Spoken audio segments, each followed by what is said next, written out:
Enquanto o mundo discute se a Rússia ou os Estados Unidos são as maiores potências militares, existe uma força que age em silêncio. Uma força que, em menos de 72 horas, consegue projetar tropas de elite em qualquer continente do planeta. Uma força que mantém soldados ativos em mais de 10 países africanos hoje, agora, enquanto você assiste a este vídeo. Uma força que nunca abriu mão de seu próprio arsenal nuclear e que criou a unidade militar de elite mais famosa da história moderna. Não é Rússia, não é China, não é nem mesmo os Estados Unidos.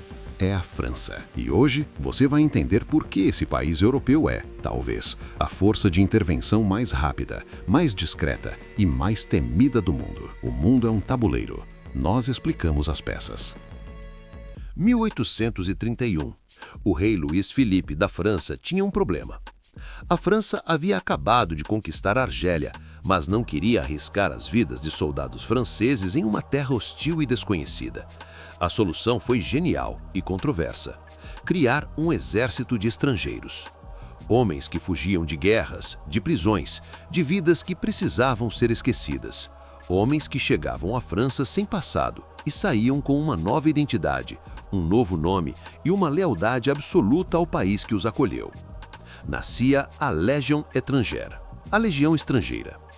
Hoje, quase 200 anos depois, a Legião ainda existe e ainda assusta.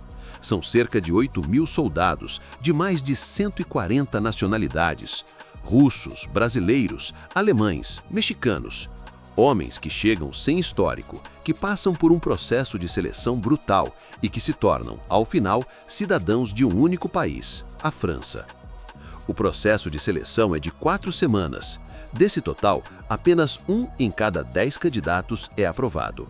O contrato inicial é de 5 anos. Não há arrependimento possível. E qual é a missão da Legião? Simples: ir aonde ninguém mais quer ir.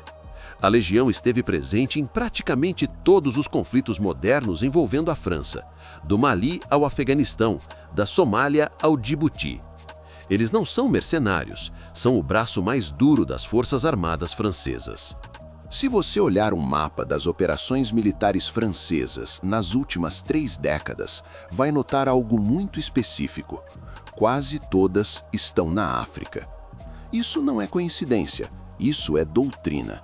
Existe um termo em francês para isso: Françafrique. A política histórica da França de manter influência política, econômica e militar sobre suas ex-colônias africanas. O continente africano foi fundamental para o crescimento da França no século XX, e Paris nunca deixou de considerá-lo uma esfera de influência própria. A Operação Serval de 2013 é o exemplo mais claro disso. Grupos jihadistas ligados à Al-Qaeda tinham tomado o norte de Mali e avançavam em direção à capital.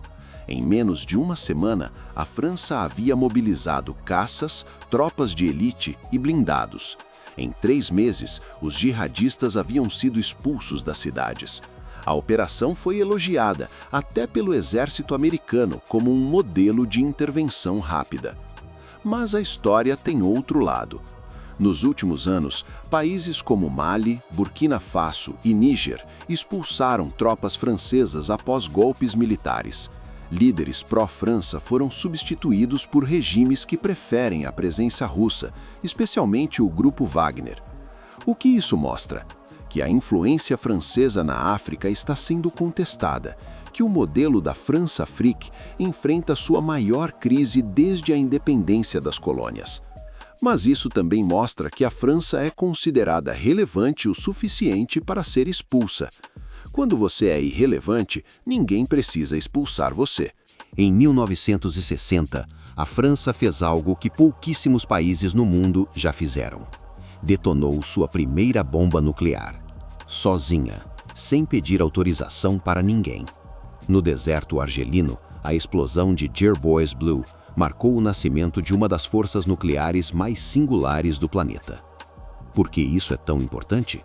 Porque a França é o único país da OTAN que mantém um arsenal nuclear completamente independente da aliança, que não submete suas ogivas ao comando americano, que decidiu sozinha que a segurança da França não poderia depender de nenhum outro país. Esse conceito tem um nome: dissuasão nuclear autônoma, e foi construído por uma figura que moldou a visão estratégica francesa por gerações, o general Charles de Gaulle.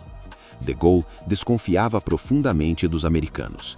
Ele saiu do Comando Militar Integrado da OTAN em 1966, justamente porque não aceitava que a defesa da França dependesse de uma decisão tomada em Washington. Sua lógica era simples e brutal. Nenhum presidente americano vai usar armas nucleares para defender Paris, se isso significar arriscar Nova York. Então, a França construiu suas próprias. Hoje, a França opera a Force de Frappe, a Força Nuclear Francesa Estratégica. São estimadas entre 280 e 290 ogivas nucleares ativas, distribuídas entre submarinos nucleares da classe Triomphant e mísseis Air-Launched ASMP, carregados por caças Rafale. Em comparação, o Reino Unido tem cerca de 225 ogivas e ainda depende parcialmente de tecnologia americana. A França não. A França é, do ponto de vista nuclear, completamente soberana. Mas o que realmente diferencia a França das outras potências europeias não é só o arsenal nuclear, nem só a legião estrangeira, é a doutrina. A capacidade de agir rápido, longe de casa, com força suficiente para mudar o resultado de um conflito. O coração dessa doutrina é a FAR, a Force d'Action Rapide, e mais recentemente integrada ao conceito de Força de Reação Imediata da OTAN. A França mantém bases militares em Djibouti, no Chifre da África, posição estratégica de controle do Mar Vermelho, Emirados Árabes Unidos, projeção no Golfo Pérsico e Índico, Senegal e Costa do Marfim, presença permanente no Oeste Africano, e pelo menos 3 outros países em acordos de defesa bilateral. Isso significa que quando Paris decide intervir, não precisa de uma logística de meses. Os soldados já estão lá. A Operação Licorne, na Costa do Marfim, a intervenção no Chad, a Operação Barkhane, no Sahel, todas seguem o mesmo padrão.